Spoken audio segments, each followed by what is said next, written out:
그게 정상이죠. 이게 시원하고 좋으니까. 첫 번째 귀하신 몸, 올해 72살의 대원님. 오버 안 할 수가 그러니까 있어. 그걸 걷다 보면 한쪽으로 자꾸 걷기에는 일가견이 있는 분이십니다. 이른이 넘은 연세에도 하루 1000보는 거뜬히 걷는다고 하네요. 거의 집에까지 가면 2만 보 되겠어. 가다가 다음에 살짝 들러서 2만 보 채우지 그래. 아니야. 뭐 1000보, 2만 보, 그건 저하고 2시간. 그러니까 다들 그래요. 오버한다고. 사실 대원님은 7년 전 위암 판정을 받았는데요. 위를 3분의 2나 절제했죠. 몸무게가 64kg에서 52kg으로 감소했고 체력도 바닥이었습니다. 그거 처음에는 부축해가지고 그 현장에 내려갔다가 몇 걸음 못 걸었는데 조금씩 이렇게 100m나 갔을까? 저는 그 걸어서 나왔다고 생각을 해요. 됐어. 이제 열심히 가봐야 돼.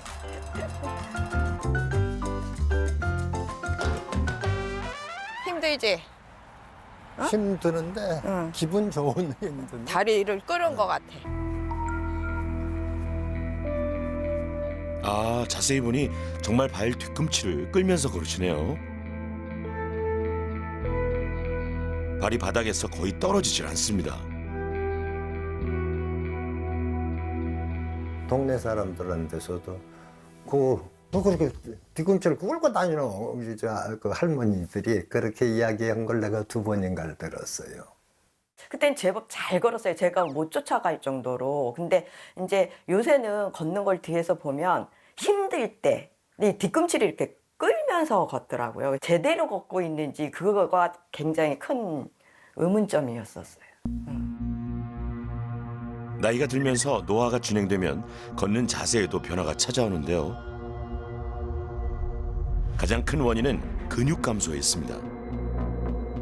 무릎 앞쪽에 있는 대퇴사두근, 그다음에 엉덩이 옆쪽을 담당하고 있는 중둔근, 그다음에 허리 뒤를 받쳐주고 있는 척추 기립근, 이 3가지 근육이 보행에 가장 중요한 근육이 되겠습니다.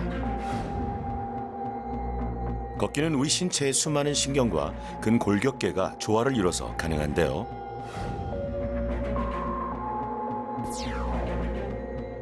특히 대퇴사두근은 무릎을 힘차게 들어올리는 역할을 하고요. 골반을 받쳐주는 엉덩이 근육은 다리에서 올라오는 충격을 흡수하고 척추 기립근은 바른 자세로 직립보행을 가능케 하죠. 하지만 노화가 진행되면 근육이 줄면서 걸음도 늙습니다.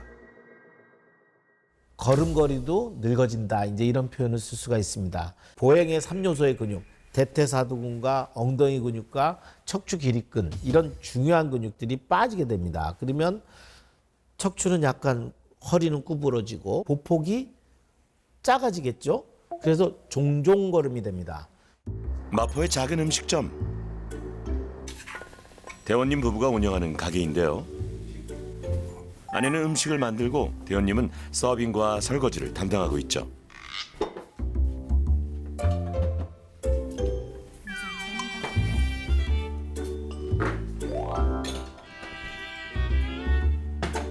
일을 할 때 자세가 많이 구부정해 보이는데요. 그래서일까요? 요즘 자꾸 허리가 아픕니다. 아이고 허리야 하는 정도였지. 허리가 이렇게 불편한 게 느껴지면은 좀 뒤로 물러나서 허리 한번 피고 또 그렇게 하고. 허리하고 무릎이 조금 이제 부담이 간다 그럴까? 조금 힘들어하기는 했었어요. 네. 에이, 그 정도는 아니야? 아니야, 내가 볼 때 그래. 과연 대원님의 걸음에는 어떤 문제가 있는 걸까요? 정밀 검사를 진행했는데요. 먼저 체형 분석 검사. 전신을 다양한 각도로 촬영해 근골격계의 균형과 신체의 정렬 상태를 정밀 분석하는 것인데요.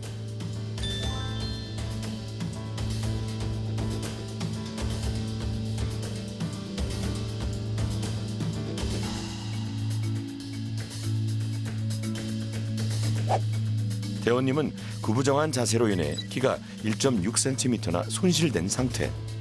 몸의 중심선도 앞으로 많이 기울어 있네요. 발목, 골반, 어깨 등 근골격에서 좌우 불균형이 발견됐습니다. 안으로 들어오세요. 네. 오, 신기한데요? 이 검사 장비의 이름은 무중력 트레드밀입니다. 중력 하중을 감소시켜 보폭, 보행 대칭 등을 정밀 분석하는 첨단 스포츠 의학 검사 장비라네요.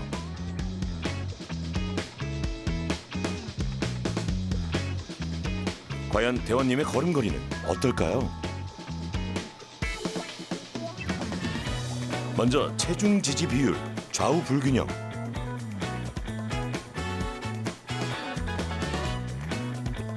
보폭의 경우 왼쪽은 38.1cm,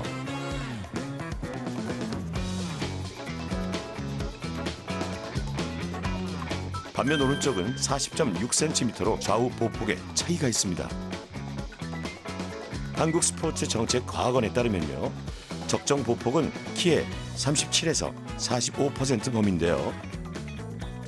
만약 170cm라면 63에서 77cm가 적정 보폭입니다. 준비 시작. 올바른 걷기를 위해선 근력과 평형 감각이 중요하죠. 둘. 하체 근력을 평가하는 기능 검사에서 대원님은 30초간 10개를 했고요. 이어지는 30초간 한 다리 서기 검사. 시작부터 심하게 흔들리는데요. 오른쪽은 6초, 오케이, 그만.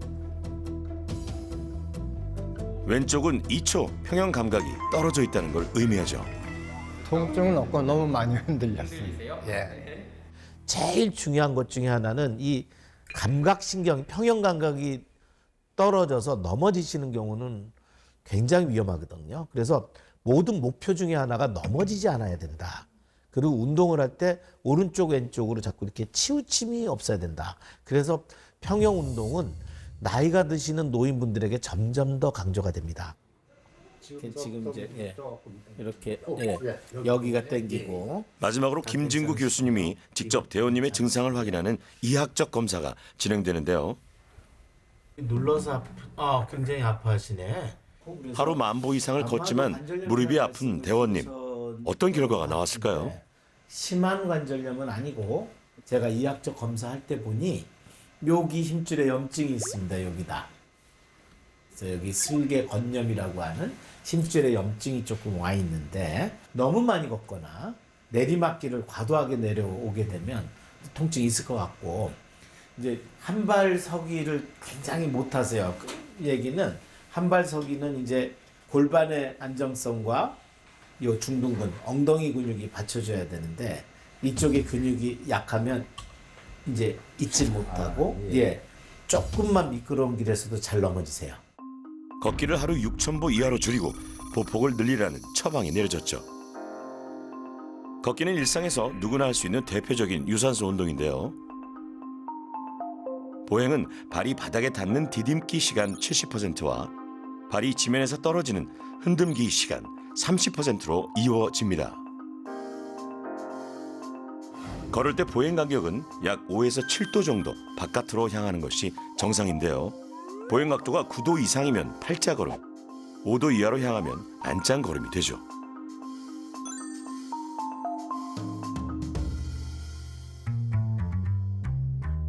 그런데 나이가 들면서 노화가 진행되면 점점 노인성 걸음으로 변합니다.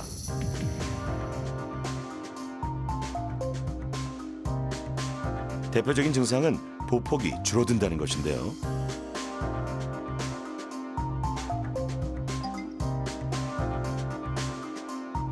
근육이 줄면서 구부정한 자세가 되고 관절 운동 범위도 감소하죠.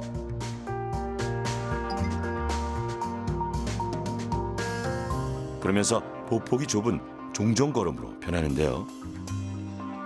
보폭이 좁을수록 낙상의 위험은 높아집니다.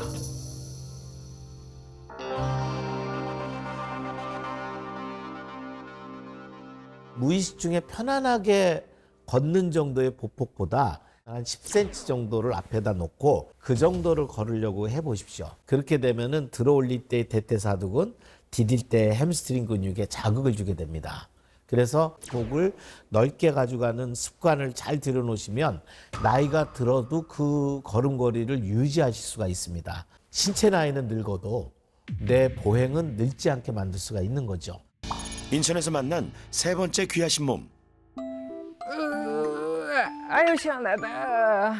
오늘 하루도 행복하게 출발합시다. 스트레칭에 진심이신 분, 올해 62살의 미용님이신데요. 동작이 신기하네요. 이렇게 하루에 100번씩 한 달 하면은 이 배에 왕자 생겨요. 하루에 100개요? 오른쪽 무릎이 제발 오늘도 아프지 않게. 이렇게 열심인 이유, 잘 걷기 위해서입니다. 제주 올레길 26개 코스 중에 무려 23개를 완보했고요. 만보 걷기 100일 챌린지도 성공했을 정도로 걷기는 누구보다 자신이 있었죠. 거의 한 25km 정도 걸었던 것 같아요. 네. 대한걷기연맹에서 걷기 지도자 1급 자격증을 이렇게 다른 분들은 막 1000km가 넘게 이렇게 인증을 하셨는데 저는 711km로 이렇게 100일을 마무리했습니다. 미용님처럼 하루 만보 걷기 하는 분들 많을 텐데요. 정말로 만보 이상을 걸어야 건강에 좋은 걸까요? 걸음수와 만성질환의 상관관계를 연구한 결과에 따르면요. 당뇨병은 물론 심혈관 질환 예방 효과 역시 7에서 8,000보가 가장 높은데요. 만보를 걸어도 효과는 동일했습니다.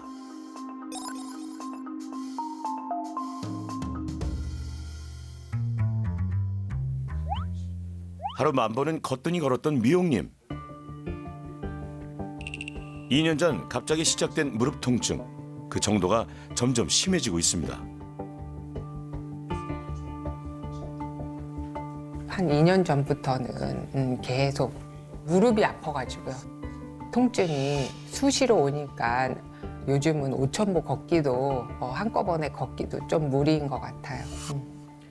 걸음걸이의 수와 운동량은 비례하지 않습니다. 8,000보 정도를 걷는 분들이 당뇨병 같은 만성질환에서 의미 있게 개선되는 효과를 보게 되었지만 그 8,000보가 10,000보나 12,000보를 걷는 것으로 해서 더욱더 많은 개선이 됐다는 보고가 없습니다. 그러니까 과감하게 한 5,000~6,000보 정도로 힘차게 걸을 수 있는 정도만 걸으시고 10분 내지 20분을 다시 이제 근력 운동이나 계단 오르기라든지 조금 더 중강도 운동에 투자를 하신다면 훨씬 더 건강하게 운동하실 수 있습니다. 미용님은 왜 무릎이 아픈 걸까요? 또 가만히 서 계실 거거든요. 감았습니다. 오케이. 족저학 검사에서 특이한 점이 발견됐는데요. 엄지발가락에 힘이 거의 실리지 않고 있습니다. 엄지발가락은 걸을 때 체중의 50% 이상을 흡수하지 못할 경우 걸을 때 문제가 생기죠. 좌우발이 받는 압력도 심하게 불균형합니다. 무중력 트레드밀에서 진행된 보행 검사. 발목이 안쪽으로 향하는 안짱 걸음이 발견됐고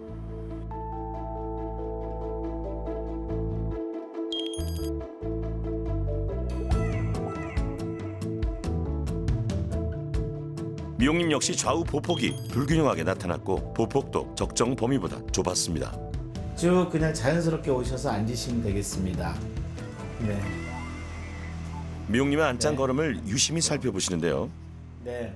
걸음걸이는 그 발목이 약간 안으로 이렇게 돌아가세요. 원인은 무지외반증. 무지외반증은 평발을 만들거든요. 이게 퍼지면서 이 족부 아치를 무너뜨리기 때문에 이게 평발이 되면 엄지발가락으로 가지 못하는 문제가 있기 때문에 늘 보행을 하다 보면 불편해집니다.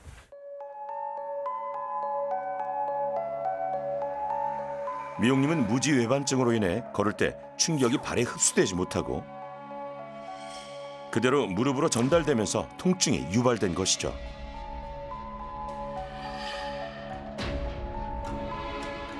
엄지발가락과 엉덩이 근육 강화 처방이 내려졌습니다.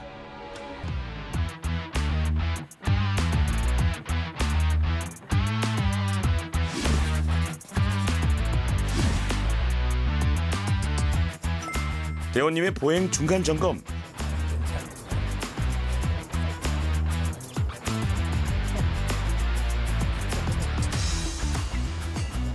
보폭이 많이 좀 넓어졌다. 그때보다. 무릎 인대가 뒤가 늘어나니까. 그때는 오종오종 걸었는데. 송영민 소장님이 직접 오셨는데요.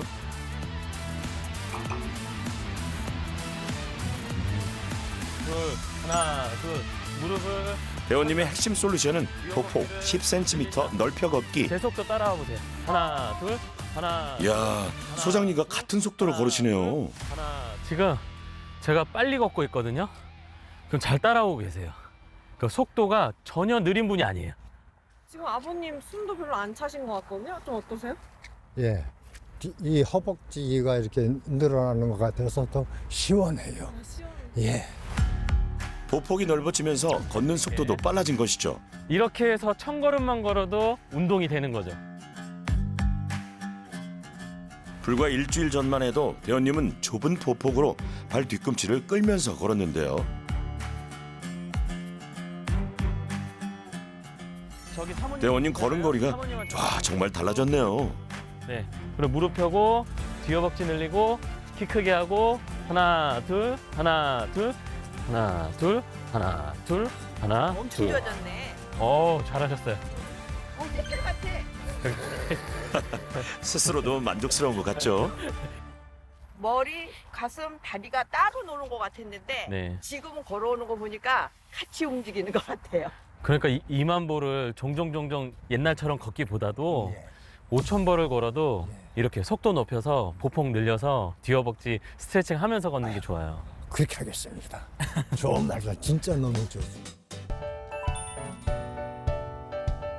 평상시대로 무지외반증으로 인해 안짱걸음인 미용님.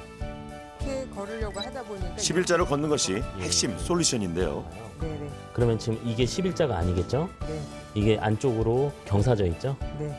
그러면 발을 바깥쪽으로 이렇게 돌리고 이게 11자가 돼야 돼요. 자, 그 상태에서 왼발 넘겨서 예, 앞으로 이동해 보세요.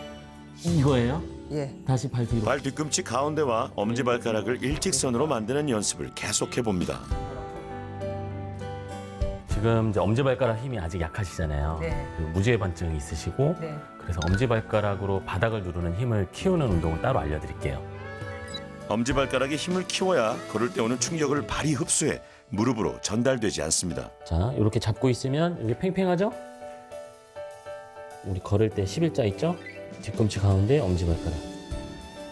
이렇게 해서 이제 엄지발가락으로 누르신 다음에 발가락, 엄지발가락으로 밀어내기 직전의 단계까지 이렇게 하나. 그렇죠. 그래서 이걸 어떻게 하느냐? TV 보시면서 하시는 거예요. TV 보시면서 좋아하는 드라마 있으세요? 귀한 몸이요. 센스 만점 대답이에요. 자, 이렇게 해서 하나 보시면서 그냥 TV 앞에 있다고 생각하시고 이런 식으로 무의식적으로 11자 걷기 연습하는 거예요. 무지외반증이 있는 다른 분들께도 도움이 되는 솔루션이네요. 귀한 몸 걷기 이렇게 해가지고요. 제가 저의 마음의 다짐이라고 하는 거를 썼어요. 그리고 하루하루 제가 했던 그 솔루션을 하나하나 기록을 했어요. 그리고 7일차에는 드디어 한 번에 공원을 7,000보를 한번 걸어봤어요. 예. 근데 무릎 통증이 없더라고요. 그래서 제 나름대로 어머나 너무 신기하다. 매일 밥 먹듯이 한 끼는 굶어도 꼭 이 운동은 해야 되겠구나 이런 생각이 들었어요. 밥 대신 운동 하실 생각이신 거예요? 네, 밥도 먹고 운동도 해야죠.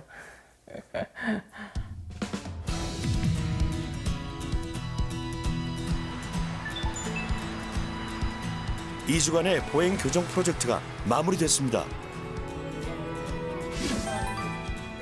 기능 검사와 족조합 검사, 근력 측정, 그리고 보행 검사까지 사전과 동일한 검사가 진행됐습니다.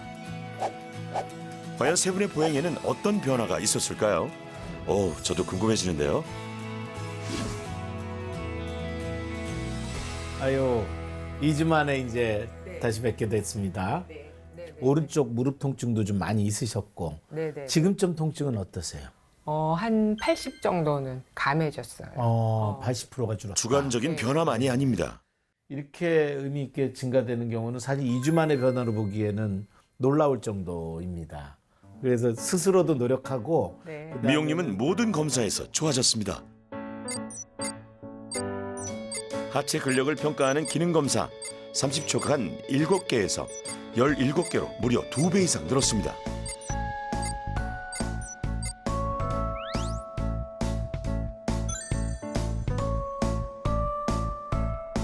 보폭은 무려 15cm 넓어졌고요. 근감소증이 우려됐던 미용님, 근력과 근지구력까지 높아졌습니다. 60세 저희들이 갖고 있는 여성 평균보다 좀 높으신 편이세요. 본인이 이제는 근력이 약하다, 이제 이런 걱정은 안 하셔도 될 정도예요. 네. 꾸준히 감사합니다. 열심히 한 결과입니다. 이렇게 하면은 네. 뭐 한 1분 넘게 네. 예. 그리고 이것도 평형 감각을 알아보는 학다리서기. 오, 대원님 너무 잘하시는데요. 사전 검사에서 가장 취약했죠. 겨우 2초를 버텼는데요.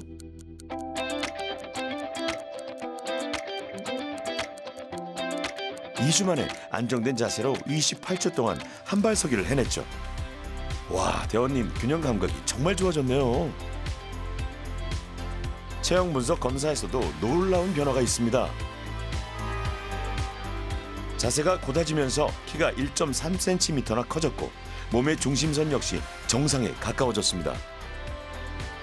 그렇다면 보행에는 어떤 변화가 있었을까요? 전에는 무릎이 펴지지 않아 보폭이 좁았죠. 무릎을 펴고 걸으면서 보폭이 38cm에서 56cm로 무려 18cm나 넓어졌습니다. 보행 검사가 그냥 똑같이 늘 걸으셨잖아요. 근데 굉장히 좋아지셨어요. 그러니까 평소에 걸을 때는 약간은 종종 걸음에 터벅터벅 걸으셨어요. 그런데 요 짧은 2주 동안 노력하시면서 거의 한 60cm 정도로 보폭이 10cm 이상 늘어났어요. 60cm 정도면은 한 50세 정도의 걸음걸이로 개선되신 겁니다. 이야, 걸음이 무려 20년이나 젊어졌다는군요. 많이 걸으면 몸에 좋은 줄 알았는데 6,000보가 내 나이 때는 적당한데 걸으면 이제 모든 게 다 좋아질 거라 생각하고 그저 뭐 10,000보, 20,000보 거기에 이제 집중을 해서 이제 주로 걸었었는데 최고의 명약은 운동 처방전 아니었던가, 근력 운동과 바르게 걷기였다고 생각을 하고요. 제대로 배워서 그렇게 걷는 게 좋겠다. 그런 말을 해주고 싶어요. 하루 10,000보를 걷고도 아팠던 세 분. 통증은 호전됐고 걸음도 젊어졌죠. 많이가 아니라 제대로 그리고 바르게 걸었기 때문입니다. 운동을 해야 된다는 그런 믿음을 가지고 하루에 10,000보를 걷는데 1시간 반에서 2시간이 걸립니다. 무릎은 더 아파지겠고요. 보폭도 작고 걷다 보면 어느덧 허리가 아파지는 경우가 있습니다. 결국 그런 식의 걸음 10,000보는 우리 몸에 별로 도움이 되지 않겠죠.